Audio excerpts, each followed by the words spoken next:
We decided a couple of days ago to have a drive out, start and explore this area because we are very new to it. And you can't just sit in your caravan day and night.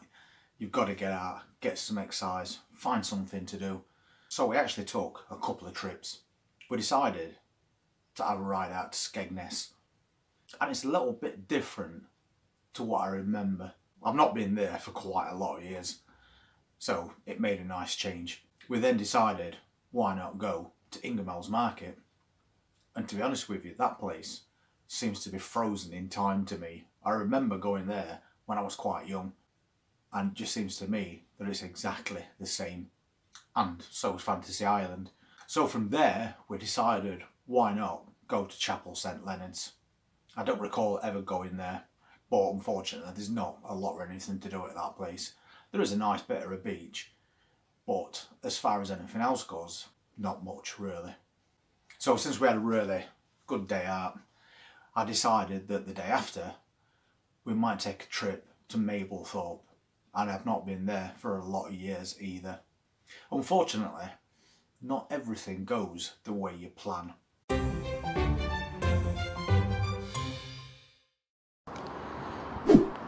Well, definitely not the day I was planning.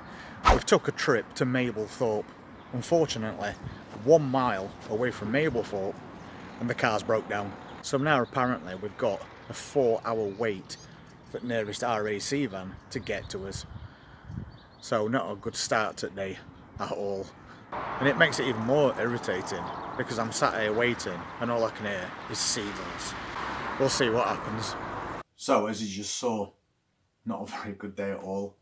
We had to sit there waiting 4 hours in a car park for RAC man to arrive. Unfortunately, when he got there, he did everything that he could, but he couldn't fix the car. So he had to tow us back home. And we was only 1 mile outside Mablethorpe. And he could have heard seagulls, so it were a bit annoying to be sat there all that time.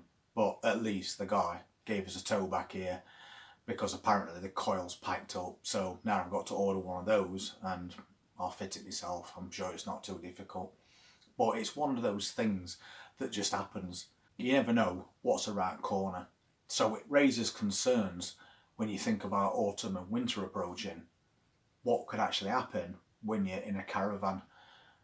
We all know that when a boiler decides to break, it's going to be at winter. So I need to make sure that that's been checked. I'm pretty sure the guy said it has been checked, but once again, I don't see any paperwork anywhere. So I best get that serviced. But that can happen to anybody, whether you're in a static caravan or whether you're in a house. It's just these little things that you can't ignore. You think everything's going to be fine, everything's great. You take 2 trips out in your car, and then the third one, it breaks down. So you've also got to make sure you've got a little bit of money put aside to help with those extra costs, the unexpected. So thankfully, because we're not paying as much in rent at the moment, and somebody did ask me about that on a recent comment, the rent we was paying was best part £700 a month. And if the guy had kept the house, which he didn't, he decided to put it up for auction, it would have then gone up to 900. So in the position we are at the minute, we're paying a third of that, which then allows us to save a little bit up just for days like that. So it just gives you food for thought. We know the toilet already broke and we've fixed that. Now the car's broke, that's pending being fixed. So I think it's a good idea. Before it gets to winter, it's going to be another thing that we're going to have to do. Just get every single thing checked in this caravan. Somebody also commented on service charges as well, which I forgot to mention in a previous video. And we all know there's all different types of charges on different sites. And a lot of them charge you due to the fact that you have septic tanks for your waste, which obviously need emptying every now and again. But that is once again included in the site fees. So we don't have to pay any service charges. They just come, they sort it and they go. And there's nothing added on top of your bills to cover that cost. Also, when things happen to you like that, it makes you a little paranoid. I keep hearing fridge clicking. I'm sure it's fine. But sometimes you're in a position where you probably best make sure it is. I'm sure you can get those things checked as well. I noticed that there's a couple of sockets back at TV that's not working, and I don't know why. Maybe something else that ought to be looked at. And there's a light in one of the bedrooms above bed, and the fitment itself has broke, so it's kind of moving around and you can see wires. Just little things like that you just put to one side. And I think when you're living in a static caravan and that's basically all you've got, jobs like that need sorting out straight away. We won't want to have any problems with electrics. Something else that I was asked was, do you use the conventional oven that you've got in that van? And the answer to that question is no, I don't.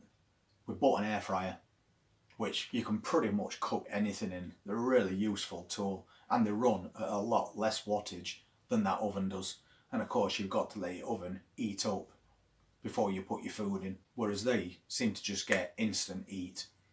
And then aside that, we've got that slow cooker, so we can quickly fry things off on top of the cooker, then put them in some sauce, for example, in that slow cooker, which uses very little electric, and that's that done.